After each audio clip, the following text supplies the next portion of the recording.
Hello, and welcome to In The DeNovo. I'm Will Grace, founder and managing director here at DeNovo Treasury, where we empower leaders of community financial institutions entering commercial and industrial banking with expertise for their strategic investment in treasury management products and services. We prioritize the how over the what. We believe in a collaborative journey and go beyond traditional services by actively transferring treasury management expertise to our clients. Thank you for joining us and staying in the know within the DeNovo. So what does it take for a community financial institution to get into embedded banking, being able to launch something like this? Yeah, so I think the good news is technology has matured quite greatly over the past 10 years. It's gotten a lot cheaper to run, as things have moved to cloud-based platforms.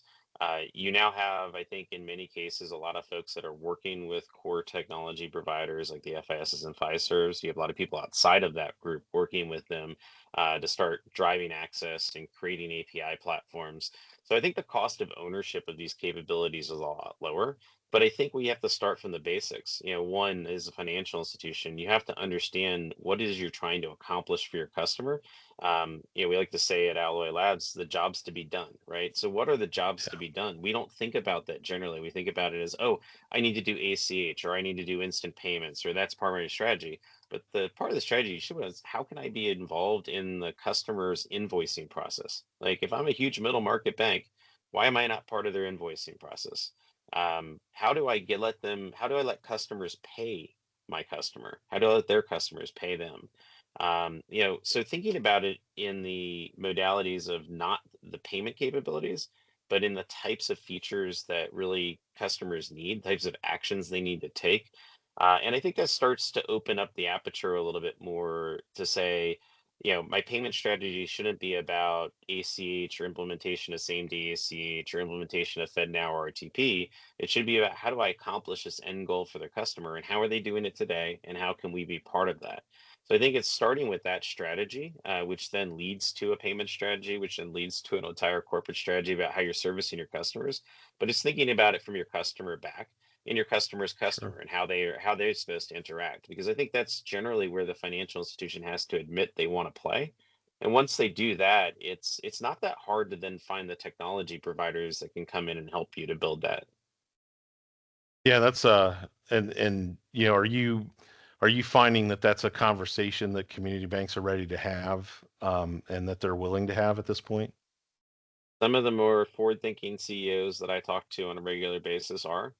Yeah. Um, I'd still say if I was to go to an ICBA or ABA bankers forum on payments, you get a lot of blank stares still. Okay. And I think it generally is just, there are people out there who get the fact that things need to change and that they need to be more integrated with their customers' lives. Some of them are more tech forward CEOs. Some of them Sure. don't have a tech background at all. But I think generally, if you're not having these conversations in your boardroom, um, you're way behind. Yeah.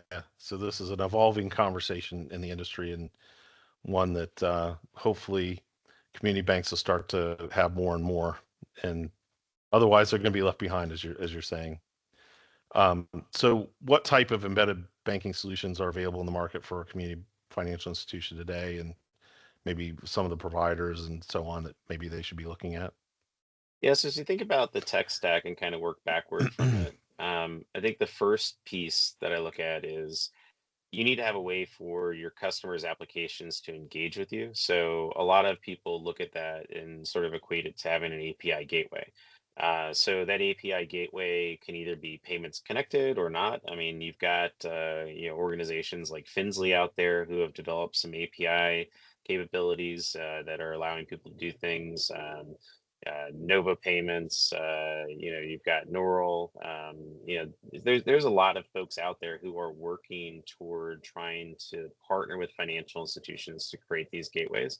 The second, though, is figuring out what relationships you need to have with the customer. Some of that comes with looking at your own data today. So you can look at your data and say, how many times a month is Intuit debiting my customer's account to be able to do an action or crediting my customer's account to do an action? Are they using Microsoft Dynamics? Like, what do the transaction codes look like on those? And are those the ones I need to start targeting to work with? And then there are a number of folks out there who have started to do integrations against treasury management platforms. So sometimes it's about just connecting two or three of the providers together that actually create those opportunities.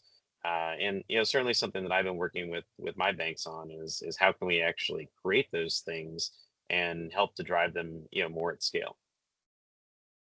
And yeah, you just kind of mentioned, that you're having those type of conversations. So how can others of us in the industry that are, kind of close to this, how can we help advance the conversation and kind of help move this along with maybe community banks that aren't quite there yet, but maybe have some of the attributes that maybe might be candidates for this? What are your suggestions there?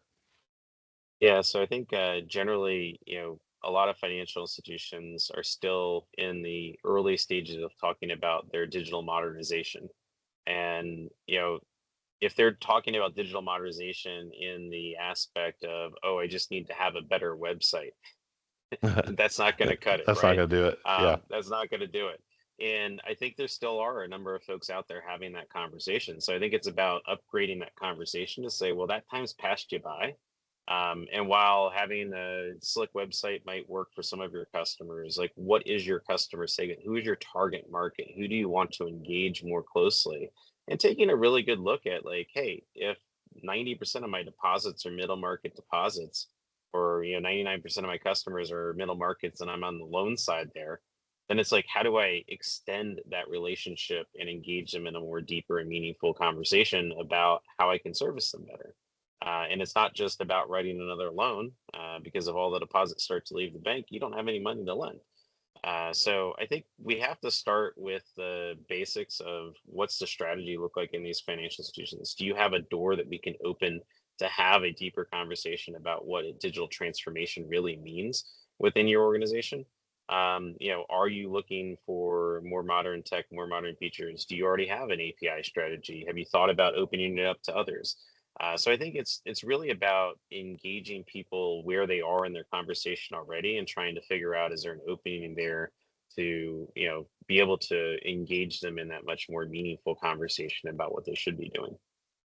So we need to leapfrog past the nice look and feel of a website and get into something much more meaningful. Hey, At this point, if we're successful in this journey, nobody's gonna be looking at a website anymore. it sounds like it. Sounds like it. That's good. That's good advice. Thank you for that. Thanks for tuning into this episode of In The DeNovo. For more content like the video we shared today, check out our website at denovotreasury.com and our YouTube channel at DeNovo Treasury. Thanks and see you next time.